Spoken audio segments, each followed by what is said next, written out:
মানে কান্দেবাসী এরকম যে সংস্কার পরে নির্বাচন দিয়ে তাড়াতাড়ি বিদায় নেন, এখন কিন্তু এরকম বলছে। কারণ এখন বলছে যে রাজনৈতিক সরকার ছাড়া কর্মসংস্থানে নতুন গতি আসবে না, অর্থনীতিতে নতুন বিনিয়োগ আসবে না, দেশে স্থিতিশীলতা তৈরি হবে না। পার্শ্ববর্তী প্রতিবেশী দেশ থেকে শুরু করে আন্তর্জাতিক রাষ্ট্রগুলোও কিন্তু এখন সরকারকে কিছুটা বলা চলে চাপ দিচ্ছে। কিন্তু আমার কাছে মনে হচ্ছে আরেকটা যুদ্ধ হয়তো আমাদের নির্বাচনের জন্য করতে হবে, which is very unfortunate actually। আমরা যেটা বলি যে রাজনৈতিক ঐক্যমত্য ছাড়া, নাগরিকদের অংশগ্রহণ ছাড়া কোনো কিছু কিন্তু সফল হবে না। রুমিন ফারহানা, আমরা বিএনপির আজকে একটি সমাবেশে আপনাদের ভারপ্রাপ্ত চেয়ারম্যান তারেক রহমান দেশকে নতুন রূপান্তরের জায়গায় একটি নতুন পর্বে উপনীত হয়েছে আসার কথা বলেছেন, কিন্তু এইটিও বলেছেন যে আরেকটি বড় যুদ্ধ করতে হবে, মানে ফ্যাসিস্ট বিতরণের পরে আর বড় যুদ্ধ আর কি থাকতে পারে। আমি খুব স্বাভাবিকভাবে জানতে চাই। আপনাকে অসংখ্য ধন্যবাদ। আমি আপনার প্রশ্নে যাবার আগে আমি গত 1 বছর বাংলাদেশ যা দেখেছে, আমি যদি একদম অল্প করে বলি, বাংলাদেশ এত বছরের একটা দুঃশাসন থেকে মুক্ত হয়েছে, বাংলাদেশ মাফিয়া শাসন থেকে মুক্ত হয়েছে এবং শেখ হাসিনা পালিয়ে যেতে বাধ্য হয়েছে। বাংলাদেশ ইকোনমিস্টের রিপোর্ট অনুযায়ী বর্ষসেরা দেশ হয়েছে সিরিয়াকে পেছনে ফেলে। বাংলাদেশে আগের চেয়ে আমি বলবো মানবাধিকার পরিস্থিতির যথেষ্ট উন্নতি হয়েছে। আমরা এখন ভিন্ন মত পোষণ করলেই ভুল মানে ভাবি বা ভয় করি না যে আমাকে ধরে নিয়ে যাবে, আমি ভয় করি না যে আমাকে 3 ফুট বাই 5 ফুটের একটা ঘরে থাকতে হবে, আমি ভয় করি না যে আমাকে পুলিশ ধরে নিয়ে গিয়ে জোরে গান বাজিয়ে থানায় ভয়ঙ্কর ভাবে নির্যাতন করবে। এই ঘটনাগুলো আমরা ঘটতে দেখেছি। আমি ভয় করি না যে আমার টাকাটা কোনো একটা মাফিয়ার সহযোগী বিদেশে নিয়ে পাচার করে দেবে, কিংবা আমি ভয় করি না যে আমার ব্যাংকগুলো, বাংলাদেশের যে ব্যাংকগুলো আছে সেগুলো কোনো এক ব্যক্তি যিনি হয়তো মাফিয়ার ডানে বা বামে দাঁড়ান সবসময়, তার হাতে চলে যাবে। সো এই জায়গাগুলো হচ্ছে পজিটিভ। কিন্তু যেই বড় যুদ্ধের কথাটা প্রশ্নে আপনি করছিলেন, যেটা আজকে বিএনপির অ্যাক্টিং চেয়ারম্যান জনাব তারেক রহমানও খুব পরিষ্কারভাবে বলেছে, দেখুন আমাদের অভ্যুত্থানের পরে 5 মাস পূর্ণ হয়েছে, 6 মাসে পড়তে যাচ্ছি আমরা। এই সময়ের মধ্যে রাজনৈতিক দলগুলো যেই মানে বজ্র আটুনিতে একত্র হয়েছিল অগস্টের আগে, আমরা কিন্তু সেই জায়গাটাতে একটা পরিবর্তন লক্ষ্য করছি। আমরা দেখতে পাচ্ছি রাজনৈতিক দলগুলো এবং যারা শেখ হাসিনার বিরুদ্ধে এক কাতারে থেকে অতি ডান থেকে শুরু করে অতি বাম পর্যন্ত সকলেই এই মাফিয়ার হাত থেকে মুক্তি চেয়েছিল, এখন কিন্তু তাদের এক একজনের গলায় আমি এক এক রকম সুর আমরা শুনতে পাচ্ছি। কেউ বলছে সকল বিচার শেষ করে, সকল কিছু শেষ হওয়ার পরে, সকল সংস্কার শেষ করে নির্বাচন করতে হবে। সংস্কার তো একটা চলমান প্রক্রিয়া, তাই না? সংস্কার তো প্রতিদিনই কিছু না কিছু সংস্কার হতেই থাকে। সো আপনি যদি সব শেষ করে বলেন তাহলে তো সেই তালিকাটি আসলে কখনোই সমাপ্ত হবে না, এটা একটা দীর্ঘ থেকে দীর্ঘতর হতেই থাকবে। সেই জন্য বারবার রোড ম্যাপের কথা আপনারা বলছেন, আমরা বারবার বলছি, এবং এটার আপনাকে ইন্ডিকেট করে যে কেউ কেউ চাইছে নির্বাচনটি যতদূর সম্ভব পিছিয়ে দিতে। এবং আমি মনে করি এই চাওয়ার পেছনে তার যে কারণ, সেটি যত না সংস্কার কিংবা যত না বিচার, তার চেয়ে অনেক বেশি হচ্ছে ভোটের হিসাব নিকাশ। মানে কেউ কেউ মনে করছে যত দিন গড়াবে, যত সময় যাবে, হাতে তত বেশি সময় পাওয়া যাবে এবং নির্বাচনের আগে দলটা তত ভালোভাবে গোছানো যাবে। মানে নির্বাচনের প্রশ্নে আসলে যে যার জায়গায় অবস্থান নেবে, যে যার জন্য ভোট চাইবে, এটা তো স্বাভাবিক, তখন তো সেই ঐক্যমত থাকবে না। সার্টেনলি আমি আপনার সাথে একমত। প্রত্যেকটা দল কিংবা হবু দল যেটাই হোক, যার যার নিজের হিসাব নিকাশ থেকে চাওয়া চাইবে। কিন্তু যদি আমরা দেখি সরকার কোনো একটি দলের দিকে অ্যালাইন্ড হয়ে যাচ্ছে, সরকার যদি কোনো একটা হবু দলের কর্মী সমর্থকরা যা বলছেন, নেতারা যা বলছেন সেভাবে কথা বলছেন, যেমন একটু আগেই আপনি প্রিন্স ভাইয়ের সঙ্গে যখন আলাপ করছিলেন, আপনি বলছিলেন যে সরকারের একজন উপদেষ্টা বলেছে ছাত্ররা যখন চাবে তখন আমরা নির্বাচনের কথা ঘোষণা করব। এটি জুলাই ঘোষণাপত্রের বিষয় নিয়ে কথা বলছেন। 15 জানুয়ারি পর্যন্ত সময় বেঁধে দিয়েছেন গতকাল মার্চ ফর ইউনিটিতে। সেই প্রসঙ্গে তিনি বলেছেন যে হ্যাঁ, সেই সময়ের মধ্যে সরকার নিজেই তো আসলে সেই ঘোষণাপত্র এখন। এটা কি খুব অদ্ভুত নয়? কারণ 2 দিন আগেই আমরা দেখেছি সরকার বলছে it's a private initiative. Private ইনিশিয়েটিভের মধ্যে হঠাৎ করে সরকার কি করে ঢুকলো? মানে পুরো, এবং ঢুকলো কখন? রাত 1টার সময়। এটা কি খুবই ফিশি না? সো আপনি যদি ছাত্ররা যখন চাইছে তখন নির্বাচন, সেটি সরিয়েও রাখি, সরকারের ব্যাপারে একটা পারসেপশন খুব জোরালোভাবে রাজনৈতিক অঙ্গন এবং সাধারণ মানুষের মধ্যে আছে যে এই সরকারটি দিন শেষে ছাত্রদের দ্বারা গঠিত এবং ইনফ্লুয়েন্সড একটা সরকার। আমরা তো চিফ অ্যাডভাইজারকে বলতে শুনেছি যে আমাকে ছাত্ররা বসিয়েছে, আমাদেরকে ছাত্ররা বসিয়েছে। মানে সেই প্রেক্ষাপটে তো সেটি স্বাভাবিক ছিল, কিংবা সেটি তো মানে সকলেই মেনে নিয়েছেন, সেই সমর্থন তো আপনারা দিচ্ছেন সরকারকে। আপনারা তো সরকারের ব্যর্থ করতে চান না। না, চাই না, অবশ্যই চাই না, কিন্তু সেটি যদি সরকারের পরবর্তী সকল রাজনৈতিক সিদ্ধান্ত গ্রহণের সময় সেটিকে মাথায় রেখে বা ব্যাক অফ দ্য মাইন্ড সেটি কাজ করে, যেই সরকারের আসলে শপথবদ্ধ, যারা নিউট্রালি কাজ করবে, কোনো রাগ বিরাগ অনুরাগের বশবর্তী হবে না, তখন তো ডেফিনেটলি রাজনৈতিক দলগুলোর মধ্যে একটা অনাস্থা অবিশ্বাস তৈরি হয়। এবং দেখুন, আজকে 5 মাস পার হয়েছে এবং সবচেয়ে বড় রাজনৈতিক দল, সবচেয়ে বড় স্টেক হোল্ডার, সবচেয়ে দীর্ঘ সময় ধরে যে দলটি মাঠে রক্ত ঝরিয়েছে, বিএনপির অ্যাক্টিং চেয়ারম্যান কেন দেশে ফিরতে পারছেন না? এই প্রশ্ন তো মহাসচিব আজকে তুলেছেন। নির্বাচন নিয়ে প্রসঙ্গ উঠেছিল, জনাব তারেক রহমান বড় যুদ্ধ করতে হবে বলছেন, আরো অনেক কষ্টের পথ পালন করতে হবে মির্জা ফখরুল ইসলাম আলমগীর বলছেন। কিন্তু বৈষম্য বিরোধী ছাত্র আন্দোলন খুব সম্প্রতি বোধহয় আজকে কিংবা গতকালই বলেছেন যে সংস্কার এবং আওয়ামী লীগের বিচারের আগে নির্বাচন নয়। আপনিও বলছিলেন, এটি কি মানে নিরন্তর এই সময়টি কতদিন? নির্বাচনই কি সবচেয়ে বড় চ্যালেঞ্জ হবে কিনা এই বছর? আমার প্রশ্ন আসলে তিনজনের কাছে একই। আমার কাছে তাই মনে হচ্ছে, সত্যি বলছি, being very honest and frank, আমার কাছে মনে হচ্ছে আরেকটা যুদ্ধ হয়তো আমাদের নির্বাচনের জন্য করতে হবে, which is very unfortunate actually, because আমাদের অন্তর্বর্তীকালীন সরকারের প্রধান হিসেবে এমন একজন ব্যক্তিকে বসিয়েছি আমরা, যার ঔজ্জ্বল্য কেবল দেশের সীমানা নয়, এটি পুরো পৃথিবীব্যাপী। পৃথিবীর এমন কোনো দেশ নাই যিনি বা যারা ডক্টর মোহাম্মদ ইউনূসের নাম শ্রদ্ধার সঙ্গে নেন না। সো এরকম একজন মানুষ যখন প্রধান থাকেন, তার নেতৃত্বে যখন একটি টিম কাজ করে, তখন তাদের উপরে আসলে আমাদের চোখ বন্ধ করে ভরসা করবার কথা ছিল এবং ভরসা করেছিলাম। সেই ভরসা না করার মতো কি পরিবেশ তৈরি হয়ে গেছে? মাত্র 5 মাস সময় গেছে, যে 16 বছরের, আপনারাই বলছেন 16 বছরের দুর্নীতি, অপশাসন, অনিয়ম, সেটির জন্য 5 মাস যথেষ্ট সময় কিনা? আমরা তো বলিনি যে 5 মাসের মধ্যে আমরা আশা করব দুর্নীতি জিরো হবে, আমরা বলিনি 5 মাসের মধ্যে আমরা আশা করব অপশাসনের কোনো লেশ মাত্রও থাকবে না, এটা কিন্তু আমরা বলিনি। আমরা শুধু একটা ক্লিয়ার রোড ম্যাপ চেয়েছিলাম শুরুর দিন থেকে, ফ্রম ডে 1, যে আপনাদের short term, mid term, long term প্ল্যানটা কি, শর্ট টার্মে আপনারা কি কি করতে চান কতদিনে, মিড টার্মে কি কি কতদিনে, লং টার্মে কি কি কতদিনে। এই কথাটি না এতবার এত জায়গায় এতভাবে বলেছি যে আমার মনে হয় না যে সরকারের কোনো উপদেষ্টার আর বাকি আছে এটা শুনবার, কিন্তু এখন পর্যন্ত আমরা কোনো রকম কোনো নির্দেশনা পাই না। আপনি দেখুন, নির্বাচনের তারিখ নিয়ে প্রথম কথা বলেছেন আমাদের দেশপ্রেমিক সেনাবাহিনীর যিনি প্রধান, তিনি বলেছেন 18 মাস, সাথে সাথে 24 ঘন্টা পার হতে পারে নাই, সিএ অফিস থেকে বলা হয়েছে এটা সিএ অফিসের এক্সক্লুসিভ জুরিসডিকশন, ওনারাই ডিক্লেয়ার করবেন।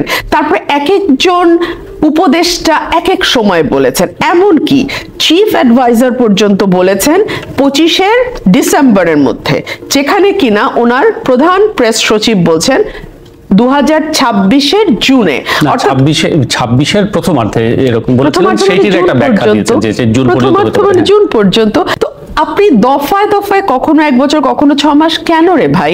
এটা তো দরকার নাই। আপনি বরং এটা বলেন যে আপনি কবের মধ্যে নির্বাচনটা সত্যি করতে চান এবং নির্বাচনটা কেন। দেখুন, নির্বাচনের তারিখ ঘোষণা হয়ে গেলে সকল সমস্যার সমাধান হবে তা না। নির্বাচনের তারিখ ঘোষণা বা নির্বাচনের সময় ঘোষণার পর কিন্তু আসল বিতর্কগুলো শুরু হবে। এই নির্বাচনে আওয়ামী লীগ আসবে কি আসবে না, যদি না আসে তাহলে নির্বাচনটি কতটুকু গ্রহণযোগ্য হবে কি হবে না, এগুলো বিতর্কের বিষয়, এগুলো প্রশ্ন। এই প্রশ্নগুলো আমার মনে হয় সমাজে জারি রাখা উচিত। হ্যাঁ, আপনি কার্পেটের নিচে মন্দরিনের মতন সকল প্রশ্ন ঢুকায় ফেললে তো হবে না, প্রশ্নগুলো জারি রাখা উচিত। এখন ধরেন আওয়ামী লীগ নির্বাচন করলো, তর্কের খাতিরে বলছি, করার পরে গ্রাউন্ড রিয়ালিটি কি হবে? যেই লোকটি বা যেই প্রার্থীটি এমন একটি দলের সঙ্গে যুক্ত এবং এমন একটি দল থেকে মনোনয়ন নিয়ে নির্বাচন করছে, যে দলটি 1 বছর আগেই গণহত্যা করেছে, মানবতা বিরোধী অপরাধ করেছে, গুম করেছে, মানুষকে বিচার বহির্ভূতভাবে হত্যা করেছে। সো ওই দলের কোনো প্রার্থী যখন মাঠে আসবে, আপনি চিন্তা করেন তো মাঠের রিয়েলিটি কি দাঁড়াবে, সেইটা সামাল দেওয়ার মতন স্ট্রেংথ এই সরকারের আছে কিনা। না, সেটা তো জুলাই ঘোষণাপত্রে এই দলটিকে নাৎসিবাদী দলের মতো একেবারে মানে আপনি আমাকে জাস্ট একটু বলেন, বাংলাদেশে তো আগে তাইলে বাংলাদেশের প্রচলিত যে আইন সেই অনুযায়ী বিচার করে তো তাকে আপনাকে একদম নিষিদ্ধ করতে হবে। আপনি তো আসলে four corners of the paper দিয়ে বা বক্তৃতাবাজি করে তো আপনি করতে পারবেন না। বিরোধী ছাত্র আন্দোলনে যারা নেতৃত্ব, এরকম একটা মুখোমুখি জায়গা দাঁড়ায় যাচ্ছে কিনা, এবং সেটি 2025-এর রাজনীতি কি সেই রকম দিকে যাচ্ছে কিনা, আপনার কাছে কি মনে হয়? প্রথমেই আমার দুজন বিজ্ঞ আলোচক, সিনিয়র রাজনীতিবিদ সহ দর্শকদেরকে নতুন বছরের শুভেচ্ছা জানাই। আর আপনি যে বিষয়টি বলেছেন এটা ঠিক, যে নতুন বছরটাও আমাদের জন্য একটা চ্যালেঞ্জিং এবং কিছুটা বলা চলে বোধহয় টান একটা উত্তেজনাকর পরিস্থিতি এই বছরে তৈরি হবে। বিকজ এই লাস্টের বিদায়ী বছরের শেষ দিকে যে ধরনের উত্তেজনা দেখেছি তাতে বোঝা যাচ্ছে যে এই বছরটাও ওইটার একটা রেশ পড়বে। তবে এইটা আসলে মানে আমাদের কারোই কাম্য ছিল না, কিন্তু মনে হচ্ছে হবে। বিশেষ করে নির্বাচন নিয়ে ইতিমধ্যে বিভিন্ন রাজনৈতিক দলের যে শক্ত অবস্থান দেখা যাচ্ছে, শুরুর দিকে যে সরকারের ক্ষমতায় থাকার প্রশ্নে এবং সংস্কারের প্রশ্নে যেভাবে রাজনৈতিক দল, নাগরিকরা, ছাত্ররা ব্ল্যাঙ্ক চেক দিয়েছিল গভর্নমেন্টকে, এখন আর ব্ল্যাঙ্ক চেকে বিশ্বাস করতে পারতেছে না। কারণ 5 মাসের পারফরমেন্স যদি বলেন, ওই ডিগ্রির ক্রাইটেরিয়া ইংরেজিতে যে আমরা পজিটিভ সুপারলেটিভ যে ডিগ্রি পড়ছি, ওই ডিগ্রিতে এটাকে একেবারেই মানে পুয়ার আপনার পারফরমেন্স প্রথম 5 মাস। আর ডিগ্রির ক্ষেত্রে পজিটিভ ডিগ্রি মানে একেবারে শেষেরটা, এটা একেবারে অনাকাঙ্ক্ষিত ছিল। যেটা রুমিন আপা বলছিলেন যে ইউনুস স্যারের মতো গ্ল্যামার পাণ্ডিত্যের একজন ব্যক্তি, তার কাছ থেকে আমাদের যে প্রত্যাশাটা হয়েছিল দেশের অর্থনীতি, অবশ্যই 5 মাসে একবারে সবকিছু রিফর্ম সম্ভব না, একটা গতি আসবে, দেশে একটা স্থিতিশীলতা আসবে। কিন্তু এখন পর্যন্ত আসলে আমরা খুব শঙ্কায় আছি, আমরা যা হাঁটাচলা করতেছি আমাদের লাইফটা নিরাপদ কিনা। রাস্তাঘাটে আপনি যদি লক্ষ্য করেন, আমার মনে হয় যে এটা একমত হবেন আপনারা যারা চলাফেরা করেন, 5ই অগস্টের পরে ঢাকায় বোধহয় নতুন করে যানজট বেড়েছে। কোথাও কোনো শৃঙ্খলা কিংবা আমরা যেটা বলছি দায় এবং দরদের জায়গা থেকে যে কাজ করা, সেটা কারোর মধ্যে লক্ষ্য করা যাচ্ছে না। সেইটা সচিবালয় থেকে একেবারে রুট লেভেলের প্রশাসন বলেন, মনে হচ্ছে যে একটা গাছারা ভাব। মানে আপনি সমন্বয় দেখছেন না কোথাও? না, আমি সমন্বয় দেখছি না। এবং সবচেয়ে যেটা হচ্ছে হাক ঢাক পেটানো, হাইপ তোলা, বলা চলে যে মাঠে বক্তব্য দিয়ে গরম করা, মানে মানুষকে কিছু উত্তেজনার মধ্যে ঠেলে দেওয়া, যে শেখ হাসিনাকে ফাঁসিতে ঝুলাতে হবে, বিচার করতে হবে, আওয়ামী লীগকে নাই করে দিতে হবে, তার কোনো ইমপ্লিমেন্টেশন দেখতেছি না। এই যে সরকার 5 মাসে দায়িত্ব নিয়েছে, আওয়ামী লীগের 50 জন ওই মাপের নেতাকেও গ্রেপ্তার করতে পারে নাই। এখন পর্যন্ত একটা ট্রাইব্যুনাল গঠন করেছে, একটা ট্রাইব্যুনাল দিয়ে বিচার করতে তো 1 যুগ লেগে যাবে। 1 যুগ হবে না, যুদ্ধাপরাধীদের বিচারের জন্যই তো সম্ভবত কোটা ট্রাইব্যুনাল। প্রিন্স ভাই, একটা ট্রাইব্যুনাল করেছে, এই বিচার সম্ভব না। এবং সবচেয়ে চাঞ্চল্যকর বিষয় হচ্ছে যে আমরা দেখতে পেলাম এই রকমের গণ অভ্যুত্থানের স্পিরিট ধারণ করে একটা সরকার, যেন ছাত্র এবং বিপ্লবী ছাত্র জনতার প্রতিনিধি হিসেবে আমাদের ছাত্র বন্ধুরাও সরকার আছে, তাদের সরকারের আমলেই এই গণহত্যার সাথে যারা জড়িত ছিল, আমলা থেকে ব্যবসায়ী, ধীরে ধীরে পুনর্বাসন হচ্ছে। না মানে এমনকি একটু গতকালের প্রসঙ্গ আনি, জুলাই ঘোষণাপত্রের যে ঘোষণা দেওয়া হয়েছিল সেটি 15ই জানুয়ারি পর্যন্ত একটা সময়সীমা বেঁধে দেওয়া হয়েছে, সরকারও সেটির সাথে আছে। আপনিও সেটির প্রতিক্রিয়ায় অনেক মতামত দিয়েছেন, আমরা গণমাধ্যমে দেখেছি। মানে সেটি কি সেই স্পিরিটটাকে আবার তুলে আনছে না, মানে আবার ঐক্যবদ্ধ করবে, নাকি সেটি আবার বিভেদের একটা জায়গা? অলরেডি ফাটল ধরেছে, এটা ডিফিকাল্ট। এখান থেকে যতই আমরা ধরেন সুশীল মার্কা কথা বলতে পারি, মানুষের প্রতি আমরা রাজনীতিবিদ হিসেবে উদার মানসিকতা দেখাতে পারি যে আমরা খুবই ইতিবাচক, কিন্তু বাস্তবিক অর্থে একেবারে বড় ধরনের একটা ফারাক তৈরি হয়েছে বিশেষ রাজনৈতিক দলগুলোর সাথে সরকারের। তো সরকার শুরুতেই ভুল করেছিল যে এই রকমের পরিস্থিতির পরে তাদের উচিত ছিল একটা ন্যাশনাল গভর্নমেন্ট করা অথবা জাতীয় ঐক্যমতের সরকার করা, সেটা তারা করে নাই। তারপরের কর্মকাণ্ডে তাদের উচিত ছিল, যেখানে আমি মনে করি আমরা বিভিন্ন উপদেষ্টাকে ইন্ডিভিজুয়ালি বলেছিলাম, এভরি উইকে অন্তত আপনারা বিভিন্ন রাজনৈতিক দলকে ডেকে চা খান এবং আলোচনা শুনেন যে মাঠের বাস্তবতা কি করতে পারে সরকার, তাদের কি প্রত্যাশা এবং কিভাবে কি করবে। রাজনৈতিক দলগুলোর সাথে নিবিড় যোগাযোগ, কারণ এই সরকার কিন্তু সমস্ত রাজনৈতিক দল, ধরেন প্রিন্স ভাইরা একেবারেই কিছু কিছু জায়গায় একটু রিজিড থাকেন আদর্শিক জায়গা থেকে কম্প্রোমাইজ করার ক্ষেত্রে, আবার আরেক বিভিন্ন গ্রুপ আছে, কিন্তু এই সরকারের প্রশ্ন প্রশ্নে কিন্তু সবাই একেবারে একমত, এক জায়গায়। এখনো তো নিশ্চয়ই, ইংরেজিতে we are on the same page। না, এখনো তো নিশ্চয়ই না, এখন নাই তো। এখন সবাই বলছে যে সাইরা দেমা মানে কান্দেবাসী, এরকম যে সংস্কার পরে নির্বাচন দিয়ে তাড়াতাড়ি বিদায় নেন। এখন কিন্তু এরকম বলছে, কারণ এখন বলছে যে রাজনৈতিক সরকার ছাড়া কর্মসংস্থানের নতুন গতি আসবে না, অর্থনীতিতে নতুন বিনিয়োগ আসবে না, দেশে স্থিতিশীলতা তৈরি হবে না। পার্শ্ববর্তী প্রতিবেশী দেশ থেকে শুরু করে আন্তর্জাতিক রাষ্ট্রগুলোও কিন্তু এখন সরকারকে কিছুটা বলা চলে চাপ দিচ্ছে কিন্তু, যে নির্বাচিত সরকার ছাড়া তারা নতুন কোন চুক্তি মানে রুমিন ফারহানার মতো আপনি একমত যে নির্বাচনটাই সবচেয়ে বড় ফ্যাক্টর হয়ে যাচ্ছে? এই মুহূর্তে 15 তারিখ পর্যন্ত আমাদের অপেক্ষা করতে হবে। না, 15 তারিখের ঘোষণা এখন হইতে পারে ভারতের মাঝখানে যে মিডিয়াগুলোতে যে অপপ্রচার এবং প্রোপাগান্ডা ছড়াচ্ছিল, এবং আপনার বিশেষ করে ইন্ডিয়ার বিভিন্ন ইস্যুতে একটা প্রধান উপদেষ্টা মিটিং ডেকেছিল, সবাই সমর্থন দিয়ে পরামর্শ দিয়েছে যে ওই মিডিয়ার কাউন্টার এখানকার মিডিয়া দিয়ে দেওয়ান, দেশি বিদেশি মিডিয়া কিনে সঠিক তথ্যটা প্রচার করেন, আমরা এই ক্ষেত্রে আপনার পাশে আছি। 15 জুলাইয়ের ঘোষণাপত্র আমরা বলছি যে এটা একটা গণ অভ্যুত্থান, এখানে এত মানুষ স্যাক্রিফাইস করেছে, তাদের এই আত্মত্যাগকে ধারণ করে রাষ্ট্র সংস্কারের যে দাবিটা উঠেছে সেই দিকে আমরা এগিয়ে যাব। তো এখন রাষ্ট্র সংস্কার তো সবাই চাচ্ছে, কিন্তু এখন এই সরকার তো 5 মাসে খুব বেশি গতি আনতে পারে না এখানে। কাজে এখন এই সরকার যদি বলে যে আমাদেরকে আগামী 2 বছর সময় দেন কিংবা 1 বছর দেন, আমরা সবকিছু সংস্কার করে একেবারে সঠিক ট্র্যাকে দেশকে নিয়ে যাব, এবং নির্বাচনী ট্রেন শুরু হয়ে গেছে, কিন্তু ট্রেন যে শুরু হয়েছে ট্রেনের চলা কেউ দেখতে পাচ্ছে না। এখন রাজনীতির নানামুখী চ্যালেঞ্জ নিয়ে আমরা আলোচনা করছি, এইগুলোই তো আসলে আগামী বছর পুরো বছরটা জুড়ে থাকবে। সেই আলোচনায় যে তাদের বিষয়গুলো গৌণ হয়ে যাবার সংখ্যা আপনি দেখেন কিনা? কিছুটা তো আমাদের অতীত তাই বলে, যেমন 71-এর মুক্তিযুদ্ধে নিয়ে তো অনেক দল রাজনীতি করেছে, মুক্তিযুদ্ধের ব্যবসা করেছে, কিন্তু প্রকৃত মুক্তিযোদ্ধারা এবং বিশেষ করে যারা খেতাবধারী মুক্তিযোদ্ধা আমরা দেখেছি যে তাদের পরিবারও খুব অবর্ণনীয় দুঃখ কষ্টের মধ্যে দিয়ে জীবনযাপন করেছে। এমনকি বাংলাদেশের 7 জন বীরশ্রেষ্ঠর 7টা জেলায় বোধহয় তাদের নামে 7টা প্রতিষ্ঠান নাই ভালো। আমাদের মুক্তিযুদ্ধের সময় আপনার সশস্ত্র বাহিনীর সর্বাধিনায়ক ছিলেন জেনারেল এম এ ওসমানীকে ওইভাবে জাতীয়ভাবে স্মরণ করা হয় নাই বিভিন্ন সরকার আমলে। স্বাভাবিকভাবেই এই গণঅভ্যুত্থানের স্পিরিটকে আমরা সকলে যেভাবে ধারণ করতে চাই, এখানেও যদি একটা নির্দিষ্ট আদর্শের বা নির্দিষ্ট গোষ্ঠীর মানুষের কন্ট্রিবিউশন বলে এটাকে এস্টাবলিশ করার চেষ্টা করা হয় থাকে, অন্যদেরকে এক্সক্লুড করে, তাহলে তো অন্যরা এটাকে ওন করবে না স্বাভাবিকভাবেই। সেক্ষেত্রে এই রাজনৈতিক ধাক্কাধাক্কিতে যারা আপনার ওই যে যাত্রাবাড়িতে মাছের দোকানদার, সবজির দোকানদার কিংবা বাসের হেল্পার, রিক্সাওয়ালা, যারা এই আন্দোলন সংগ্রামে মানে ফ্যাসিবাদের পতনের জন্য এসেছিল, কিন্তু এত হিসাব নিকাশ করে নাই যে এই পতনের পরে কে এমপি মন্ত্রী হবে, কে কি হবে, তাদের যে এই যে অবদানটা সে তো আড়ালেই চলে যাবে। ইতিমধ্যেই তো আমরা দেখতে পাচ্ছি এখন শুধু কি মানে সরকারের উপর নির্ভর করে থাকতে হবে কিনা, রাজনীতির দলগুলো কি এখানে দায়িত্ব নিতে পারে, মানে যদি তারা মানে তাদেরকে সেই আত্মত্যাগকে স্মরণই করে সেই জায়গায়? এখন প্রকৃত হচ্ছে রাজনৈতিক দলগুলো তো তাদের জায়গা থেকে যতটুকু পারে করে, এখানে এটাকে সার্বজনীন করার জন্য ইনিশিয়েটিভটা সরকারের নেওয়া দরকার, যেটা জুলাই ঘোষণাপত্রের বিষয়টা আলোচনা আসছে। এটা সরকার উদ্যোগ নিচ্ছে যে রাজনৈতিক দলগুলোর সাথে আলাপ করে জাতীয় ঐক্যমতের ভিত্তিতে দেবে।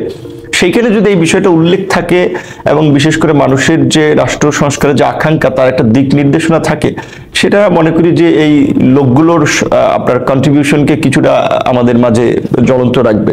কারণ এই যে আপনি বলছেন রাজনৈতিক দলগুলোর কথা, সরকারের কথা, এই যে এতগুলো মানুষ এই আন্দোলনে আহত হয়েছে তাদের অনেকেই কিন্তু একযোগ করছে যে চিকিৎসা পাচ্ছে না। এমনকি 2000 মানুষ যে শহীদ হয়েছে, আমাদের অফিসেই প্রায় লোক যায় যে যারা শহীদ হয়েছে তাদের একেবারেই শ্রমজীবী মানুষ, তাদের পরিবারগুলো ওইভাবে কোনো খোঁজ খবর নেওয়া হচ্ছে না। ধরেন এই যে এই জুলাই ফাউন্ডেশন থেকে 1 লাখ টাকা করে একবার দেওয়া হয়েছে, কেন 1 লাখ টাকা দিলে তো প্রথম দিকে তাদেরকে 1 কোটি টাকা মিনিমাম দেওয়া উচিত ছিল। আজকে যারা উপদেষ্টা কিংবা আমাদের যে চিফ অ্যাডভাইজার যদি বলি, এই লোকগুলোর স্যাক্রিফাইসের ফলে যেটা কি ভিক্ষার জন্য যাবে আপনার কাছে, নাকি ওয়াজ মাহফিলের অনুদানের জন্য যাবে আপনার কাছে 1 মাস পর পর, কয়েক মাস পর পর, তো কেন সরকার দিচ্ছে না? সরকার তো নিজের টাকা দিবে না। দেখা যায় যাদের হাতে দায়িত্বগুলো তারাও কিন্তু এটা নিয়ে একটা রাজনীতি করছে, রাজনীতিবিদরাও করে, আমরাও করে, যারা সরকারে থাকে তারাও করে। তবে আমাদের প্রত্যাশা থাকবে অন্তত এই নতুন বছর হোক জাতীয় ঐক্য সংহতির, নতুন বছরটা হোক রাষ্ট্র পুনর্গঠনের। তবে সব ক্ষেত্রেই আমরা যেটা বলি যে রাজনৈতিক ঐক্যমত ছাড়া, নাগরিকদের অংশগ্রহণ ছাড়া কোনো কিছু কিন্তু সফল হবে না। সরকার ইতিমধ্যে নির্বাচনের বিষয়ে একটা রোডম্যাপে কিন্তু বলেছে এই বছরের শেষের দিকে হতে পারে অথবা আগামী বছরের মাঝামাঝি সময় হতে পারে। এখন কিন্তু রাজনৈতিক দলগুলো পরিষ্কার জানতে পারছে আপনারা কতদিনে কি কি সংস্কার করবেন। তো আমার মতে একটা অবাধ, সুষ্ঠু, নিরপেক্ষ নির্বাচনের জন্য এবং বর্তমান প্রেক্ষাপটে সংস্কারের জন্য প্রয়োজন হচ্ছে আইন শৃঙ্খলা বাহিনীটাকে ঢেলে সাজানো, প্রশাসনের মধ্যে একটা শুদ্ধি অভিযান পরিচালনা করা, নির্বাচন কমিশন কর্তৃক একটা মানে সঠিক ভোটার লিস্ট এবং আসন যেটা আওয়ামী লীগ তার মতো এরকম বেসিক কিছু সংস্কার করে চাইলে এবছরের মধ্যেও নির্বাচন দেওয়া সম্ভব। অনেক ধন্যবাদ। রুমিন ফারহানা, 2025-এ পা দিয়ে আপনার প্রত্যাশাটি বলুন, আপনার দলের কাছ থেকে, সরকারের কাছ থেকে কি প্রত্যাশা সেটা জানিয়েছেন? আমি খুবই সাধারণ মানুষের চোখ দিয়ে যদি তাকাই, আমি দেখব এই গণ অভ্যুত্থানে কিন্তু একজন রিক্সা চালক, একজন ভ্যান চালক, একজন গার্মেন্ট কর্মী, একজন শ্রমিক, তারাও কিন্তু ইকুয়ালি অংশগ্রহণ করেছে এবং তাদের প্রত্যেকের চাওয়া কিন্তু এক একজনের এক এক রকম। তবে মোটা দাগে মানুষের যে চাওয়া সেটা হচ্ছে একটা সুশাসন যেন কায়েম করা হয়, মানুষ যেন নিরাপদ বোধ করে, আইন শৃঙ্খলা পরিস্থিতি যেন ভালো থাকে, জিনিসপত্রের দাম যেন হাতের নাগালে থাকে, which is very important। গার্মেন্টে অস্থিরতা, এবং এতে কি হচ্ছে, অনেক গার্মেন্ট বন্ধ হয়ে যাচ্ছে, অনেক শ্রমিক চাকরি হারাচ্ছে, ব্যবসার পরিবেশটা স্থবির হয়ে আছে, বিনিয়োগ 22% আটকে আছে, বিনিয়োগ কিন্তু বাড়ছে না। এবং এই অস্থিতিশীল অবস্থার মধ্যে না দেশীয় না বিদেশি কোনো বিনিয়োগে কিন্তু আসবে না। সো সাধারণ মানুষকে ভালো রাখবার জন্য আমার মনে হয় সরকারের গোল এবং ফোকাসটা আরো অনেক বেশি সুনির্দিষ্ট হওয়া উচিত, এবং সেই সুনির্দিষ্টটা একদম স্বচ্ছতার সঙ্গে মানুষকে জানিয়ে দেওয়া উচিত। এবং রাজনৈতিক দলগুলোর মধ্যে এত বিভেদ তৈরি করছে এই সরকার, এবং সরকার একটি পক্ষ হয়ে যাচ্ছে, which is very dangerous। আমরা দেখেছি হাসিনা একটা পক্ষ ছিল, যে কারণে হাসিনার অধীনে মানুষ নির্বাচন করতে ভয় পেত। আমি চাই না, মেবি এটা অনেক আগাম বলা হচ্ছে, বাট এই সরকার যদি ক্রমাগত নিজেকে একটি পক্ষ, তাই না, মানে সেই জন্যই কি বড় যুদ্ধের কথাটা বলেছেন? হ্যাঁ, মানে এই সরকার যদি ক্রমাগত নিজেকে একটি পক্ষের স্বর হিসেবে উপস্থাপন করে, অন্য রাজনৈতিক দল, আমরা বা প্রিন্স ভাইরা বা নূর ভাইরা কিন্তু আমরা নিরাপদ বোধ করব না এই সরকারের অধীনে নির্বাচন, তাহলে কি আবার আরেকটা তত্ত্বাবধায়কের জন্য লড়াই? মানে এটা একটা বিগ কেওস। আমি আশা করব সকলের উপর থেকে ভরসা হারালেও আমাদের চিফ অ্যাডভাইজার, উনি ওনার নিজের যে পর্বত প্রমাণ একটা সুনাম, সেটির দিকে তাকিয়ে হলেও রাজনৈতিক এই অস্থিরতা দূর করবেন।